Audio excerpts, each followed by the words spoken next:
ஆண்டவராக இயேசு கிறிஸ்துவின் நாமத்தில் என் அன்பின் வாழ்த்துக்கள்.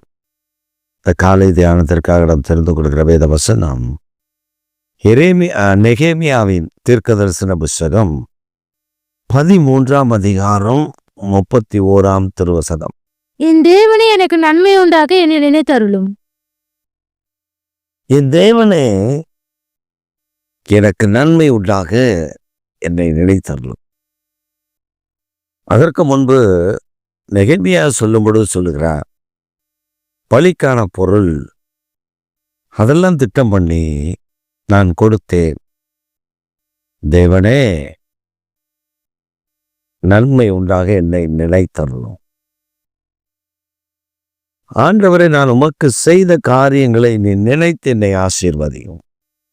நான் உமக்கு செய்த காரியங்களுக்கு நினைத்து என்னை வழிநடத்தும்.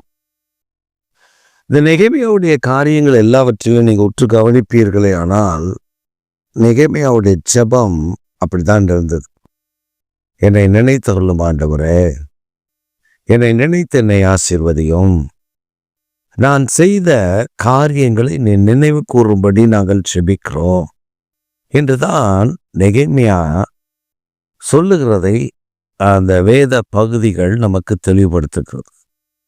இந்த காலை வேளையில் நம்மை நினைவு கூறுகிற ஆண்டவர், நாம் செய்தவைகளை நினைத்து பார்க்கிற கர்த்தர், நம்முடைய எல்லா காரியங்களையும் அவர் நினைவு கூர்ந்து நம்மை ஆசீர்வதிக்கிறவர். இதுல நாம செய்ய வேண்டிய ஒரு முக்கியமான பங்கு ஒன்று உண்டு. நம்ம செய்ய வேண்டிய ஒரு முக்கியமான காரியம் ஒன்று உண்டு. அவர் நினைவு கூறுகிற தெய்வம் என்பதை நாம் மறந்து விடாமல் இருக்க வேண்டும். இதான் நம்ம செய்ய வேண்டிய முக்கியமான காரியம். அவர் நம்மை நினைவு கூறுகிற தெய்வம். அவர் நம்மேல அன்பு வைத்து நம்மை அழகாய் நினைவு கூறி வழிநடத்துகிற தெய்வமாய் இருக்கிறார் என்பதை நாம் ஒருபோதும் ஒரு காலம் மறந்துவிடக்கூடாது. அவர் நம்மை நினைவு கூறுகிறவர், அவர் நம்மை மேன்மைப்படுத்துகிறவர், உயர்த்துகிறவர், ஆசீர்வதிக்கிறவர். அதனால் இந்த காலை வேளையில அவன் செய்த சகல நன்மைகளையும் கர்த்தர் நினைத்தார். அதான் ஒரு மேன்மை, அதான் ஒரு மகிமை. பாருங்க, எருசலேமுடைய அலங்கமெல்லாம் இடிக்கப்பட்டுச்சு. நெகேமியா ஆட்களை கொண்டு வந்து அந்த இடிக்கப்பட்ட அலங்கத்தை செப்பனிடுகிறார். அதற்கு விரோதமாக சம்பல்லாவும் தொபியாவும் எழும்புகிறார்கள். அவர் ஒரு விண்ணப்பம் பண்ணுகிறார், தேவனே எனக்கு நன்மை உண்டாக என்னை நினைத்தருளும்.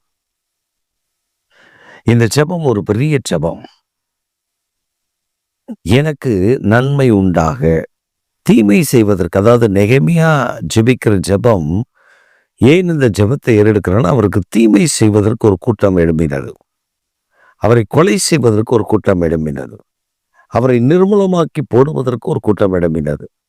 ஆனால் கர்த்தர் அந்த பொல்லாத கூட்டத்திலிருந்து நெகேமியாவை பாதுகாத்தார்.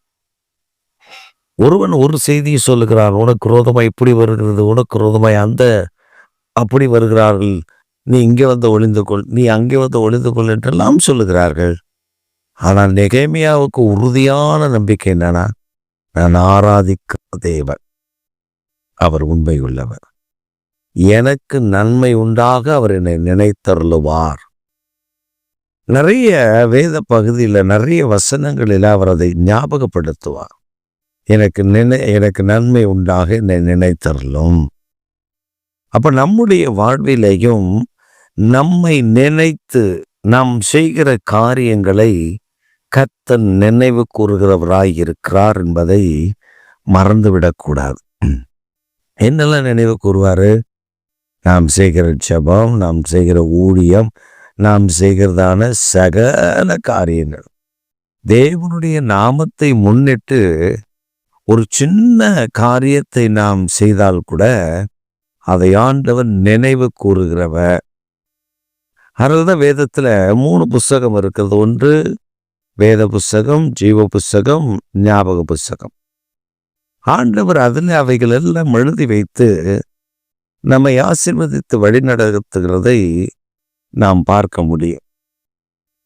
எப்படி நாளாகம புஸ்தகத்தில் ராஜாக்களுடைய நடவடிக்கைகளில் எழுதப்பட்டு என்னென்ன சம்பவங்கள் நடக்கிறதோ அதெல்லாம் எழுதி அந்த சம்பவத்திற்கு ராஜா யாருக்கெல்லாம் பிரதிபலன் செய்தார், செய்யாமல் விட்டார் என்பதையும் அதெல்லாம் எடுத்து லிஸ்ட் எடுத்து நன்மை செய்யாதவர்களுக்கு நன்மை செய்யும்படி அப்படிப்பட்ட ஞாபகத்தை அந்த ராஜாக்கள் செய்தபோது அதுல ஆசீர்வதிக்கப்பட்டவன் மொர்தெகாய்.